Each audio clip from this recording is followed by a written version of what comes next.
This channel is supported by TrueFire. Well, what is this all about then? It's the TrueFire Summer Music Festival.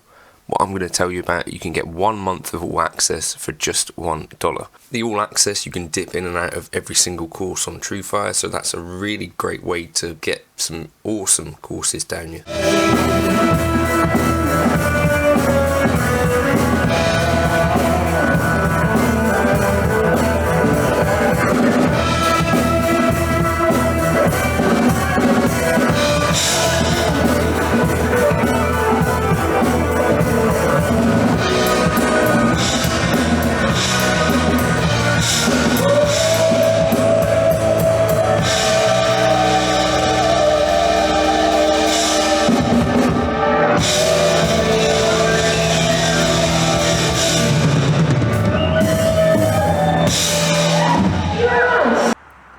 Right, I was playing last night and I broke a string on this and I had to play the rest of the gig on my parts caster, the twat caster, the white one, and it was kind of not that fun going from the Les Paul to that. Definitely never thought of myself as a Les Paul guy. I've over the last sort of few months found that this is actually my favourite guitar to play live, so I've driven up. I've got a gig in Tor Abbey, if any of you are local, but I've got a couple of hours. I've just had a duo gig, so I've got time to change the guitar.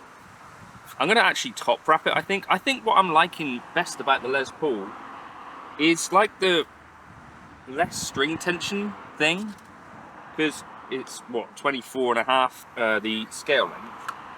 I just find it just feels really solid to play because this is a chunky 50s neck, but equally, like if I come to do a bend or whatever, because it's that slightly shorter scale length or vibrato, all of that stuff comes off a little bit easier, almost as if I'm playing like 9.5s on a Strat, which incidentally is also what I found I'm quite liking at the moment.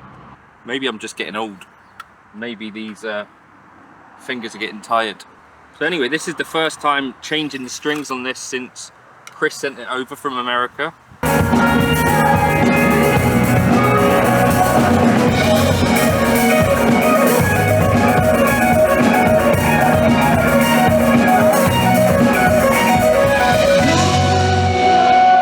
never really thought that I'd be sort of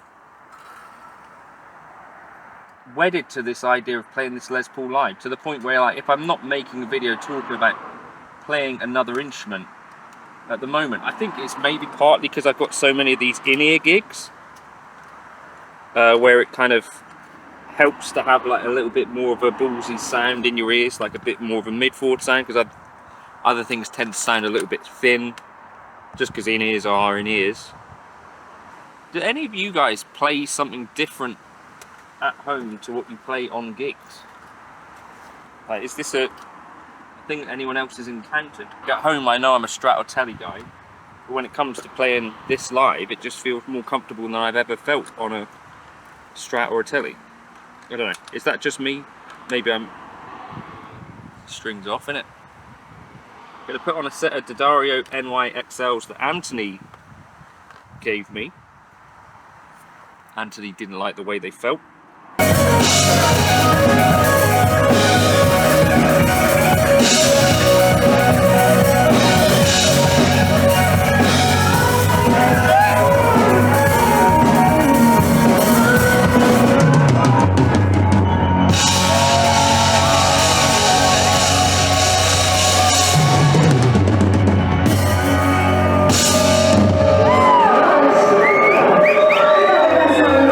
Oh, actually, this is a thing that I did on the Les Paul that I, just before I had, well, this basically changed my mind on the Les Paul, that Les Paul in particular, and I thought that's something that I can really see the point of now that I've tried it. So I'm going to top wrap this one, now that I'm changing the strings, and what that actually does is kind of reduces string tension even more through this way.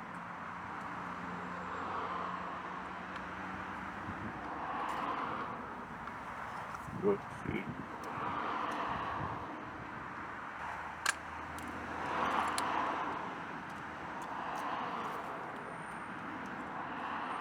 Back over.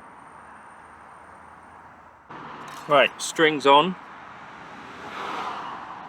top wraps, tighten them up, stretch these boys out.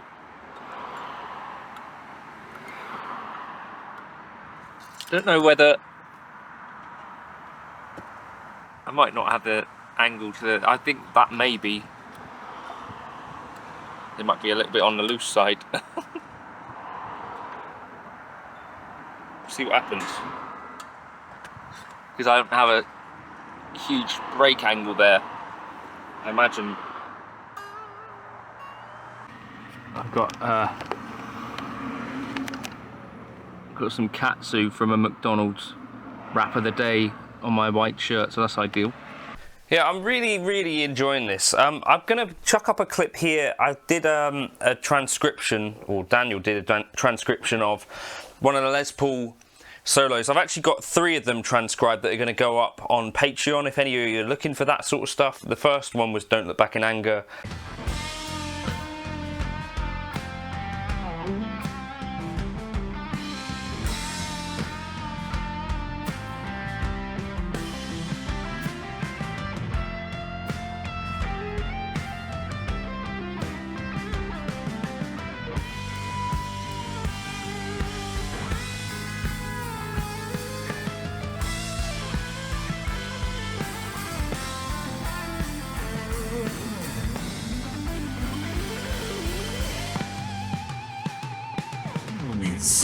There's going to be a Freed from Desire one, and I think a Pink Pony Club one. But yeah, if you're ever looking for like full transcriptions of that stuff, I'm going to have to lower this down, I think, because that brake angle is just not quite substantial enough. So I'm getting a little bit of slippage, like on the end of Don't Stop Believing. That happened, which is not ideal. But yes, it may not really be that I needed to top wrap this at all, is what I'm wondering.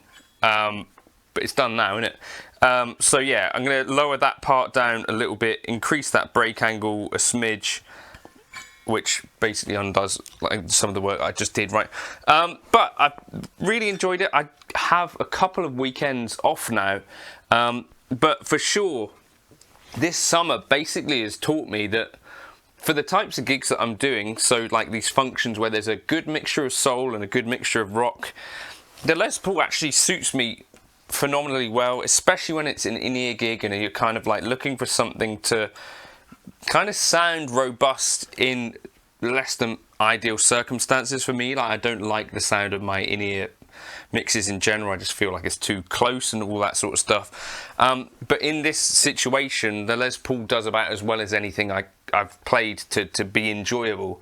Not that it is a Les Paul, but KL59, isn't it? But, you know, it is obviously a Les Paul style. And this one is under £8. It's fantastic. I've never broken a string on it before the other night. It was during Uptown Funk, of all tunes. If you're going to break a string, I guess do it during Uptown Funk, and no one will care. And but yeah, great, especially for the rock stuff, the lead stuff. I feel quite comfortable playing leads on a Les Paul.